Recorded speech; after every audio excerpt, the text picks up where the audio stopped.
Mr. Secretary, I plan to ask you some budget questions about the following, the cost of the, but then something else happened this weekend and it needs to be addressed. And that is the President's premature and escalatory decision to deploy not only the National Guard troops to Los Angeles, but active duty Marines as well.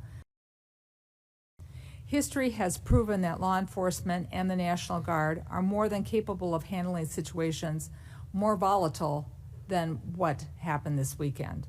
We all see the continuous loops on TV, but this looks nothing like the George Floyd protests or the Rodney King riots in Los Angeles in 1992. Mr. Secretary, this is a deeply unfair position to put our Marines in. Their service should be honored. It should not be exploited. The President has issued an executive order and talked about deploying troops across the country. Well, Congresswoman, thank you for the question. You are right. We are both originally from Minnesota, which is why I recall 2020 quite well, when Governor Walz abandoned a police precinct and allowed it to be burned to the ground, and also allowed 5 days of chaos to occur inside the streets of Minneapolis. The police precinct, ma'am, was abandoned and burned to the ground. And because of that, the National Guard was eventually far too late mobilized.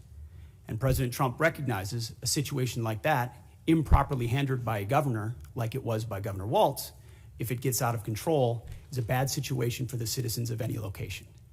So in Los Angeles, we believe that ICE, which is a federal law enforcement agency, has the right to safely conduct operations in any state and any jurisdiction in the country, especially after 21 million illegals have crossed our border under the previous administration. ICE ought to be able to do its job, whether it's Minneapolis or Los Angeles. I have limited time. I asked a budget and they question. Are being, Could the Secretary please address the budget? Thank you. You asked about the situation in Los Angeles, and we believe ICE agents should be allowed to be safe in doing their operations, and we have deployed National Guard and the Marines to protect them in the execution of their duties, because we ought to be able to enforce immigration law in this country, unlike what Governor Walz did in 2020. There are 17,000 LAPD, you mentioned that. There would be 18,000 if not for the defund movement that folks like Gavin Newsom and Karen Bass have implemented. The police chief said she was overwhelmed, so we helped. If the Secretary's not going to ask the budgetary questions, I will yield back my time if the Secretary refuses to answer the budgetary questions I put before him. They're important. What training missions aren't happening? Where are you pulling the money from? And how are you planning this in the moving forward? So we have the funding to cover down on contingencies, especially ones as important as maintaining law and order in a major American city.